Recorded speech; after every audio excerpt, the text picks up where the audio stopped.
দ্বিতীয় কোয়েশ্চেন হচ্ছে আপনার কাছে হুজুর, যে মিরাজুন নবী সাল্লাল্লাহু আলাইহি সাল্লাম রাত্রে আসলে কি কি মুজিজা হয়েছিল সে রাত, সুবহানাল্লাহ। সেটা যদি ইসলামিক মানে দৃষ্টিতে আপনি জানাতেন।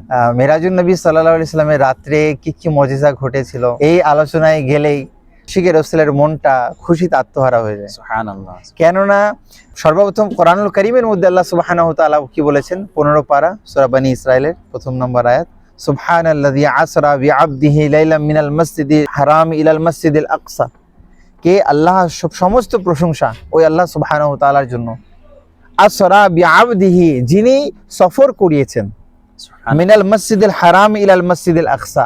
কোরআনুল কারীমের নাস দ্বারা প্রমাণিত যে আল্লাহ তাআলা রাতের কিছু সময় অংশে, কিছু অংশে, আল্লাহ বলছে না 10 ঘন্টা 1 ঘন্টা, কিছু অংশ কথা বলা হয় যেটাকে কেউ কাউন্ট করতে পারে না। আল্লাহু আকবার। কিছু অংশের মধ্যে আল্লাহ সুবহানাহু ওয়া তাআলা মসজিদে হারাম থেকে মসজিদে আকসা পর্যন্ত, যেখানে 3 মাসের, কিছু মুহাদ্দিসিন বলেছে 3 মাসের দূরত্ব রয়েছে, কেউ বলেছেন 1 মাসের দূরত্ব রয়েছে মসজিদে হারাম থেকে মসজিদে আকসা পর্যন্ত। আল্লাহু আকবার। মানে অনেক দূরত্ব রয়েছে। এই অনেক দূরত্বটা কয়েক ঘন্টা লাগতে পারে, কয়েক দিন লাগতে পারে, কয়েক রাত লাগতে পারে। সেখানে আল্লাহ তাআলা কি বলছেন, লাইলাম মিনাল মসজিদিল হারাম ইলাল মসজিদিল আকসা। লাইলাম, এই লাইলামের তাফসীর করতে গিয়ে বলেছেন রাতের কিছু অংশ। সুবহানাল্লাহ। তো রাতের কিছু, প্রথম মুজিজা হচ্ছে কোরআনে পাক বর্ণনা করতেছে যে আমি আমার রাসূলকে, আমি আমার রাহমাতুল লিল আলামিন নবীকে আমি রাতের কিছু অংশে আমি কোথায় সফর করিয়েছি, মসজিদে হারাম থেকে মসজিদে আকসা পর্যন্ত। সুবহানাল্লাহ। দ্বিতীয় চলে আসো, নবী করিম আলাইহিস সালাতু ওয়াস সালামের যখন এই মুজিজা হচ্ছিল, আমার নবী করিম আলাইহিস সালাতু ওয়াস সালাম কিতাবুশ শিফার মধ্যে, মাওয়াহিবুল দুনিয়ার মধ্যে, মুহাদ্দিস দেহলভির মাদারিজুন নবুওয়াতের মধ্যে, আপনার মুসলিম শরীফের কিছু অংশের মধ্যে, বুখারী শরীফের কিছু অংশের মধ্যে দুটি প্রকাশনা করেছে। একটি আল আযাদ একাডেমি আমাদের আলহামদুলিল্লাহ, দ্বিতীয় আপনার আন্তর্জাতিক দিনী সংগঠন দাওয়াত ইসলামের পক্ষ থেকেও করা হয়েছে, এই দুটি করা হয়েছে আলহামদুলিল্লাহ। তো ওই কিতাবটা স্টাডি করে সংক্ষিপ্তভাবে আপনি মিরাজুন নবীর মুজিজাগুলো পড়তে পারেন। তো আমি বলছি, নাম্বার 1, আল্লাহ তাআলা যেটা গণনা করলেন রাতের কিছু অংশের মধ্যে, রাতের কিছু অংশের মধ্যে আমি ঢাকা থেকে আমি চিটাগং যেতে পারবো, 1 ঘন্টা লাগবে, 1 ঘন্টা মিনিমাম লাগবে। ফ্লাইটে গেলে মিনিমাম ফ্লাইটে গেলে 1 ঘন্টা 50 মিনিট আপনার লাগবে। নবী করিম আলাইহিস সালাতু ওয়াস সালাম মিরাজের প্রথম মুজিজা যেটা আল্লাহ তাআলা স্বয়ং ঘোষণা করেছেন যে রাতের কিছু অংশের মধ্যে মসজিদে হারাম থেকে মসজিদে আকসা নিয়ে গেলেন। নাম্বার 2, নবী করিম আলাইহিস সালাতু ওয়াস সালাম উম্মে হানির ঘরে শুয়েছিলেন, আরাম ফরমাচ্ছিলেন, সেখানে বাড়ির ছাদ খুলে গেল, দ্বিতীয় মুজিজা।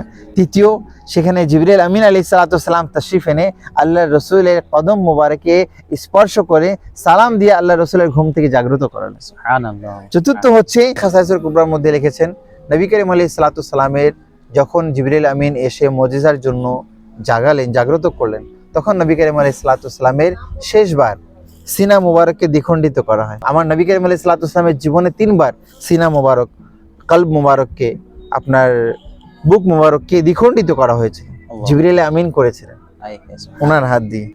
তো এই একটা মুজিজার মধ্যে অনেকগুলো আকীদার কথা রয়েছে, ইসলামিক মতবাদের কথা রয়েছে।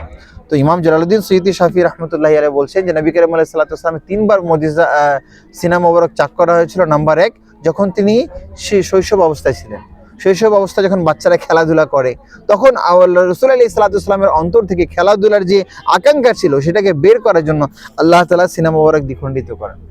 নাম্বার 2, রাসূল আলাইহিস সালাতু ওয়াস সালামের জীবনী মুবারকের বয়স মুবারক যখন কিশোরী পনার মধ্যে যখন তাশরিফ নিয়ে আসলো, যখন কিশোরী বয়স যখন আসলো, তখন রাসূল আলাইহিস সালাতু ওয়াস সালাম কেন সাধারণ যে কিশোর হয়, দেখেন নবী করিম আলাইহিস সালাতু ওয়াস সালাম মানব, নুরানি মানব, শ্রেষ্ঠ মানব।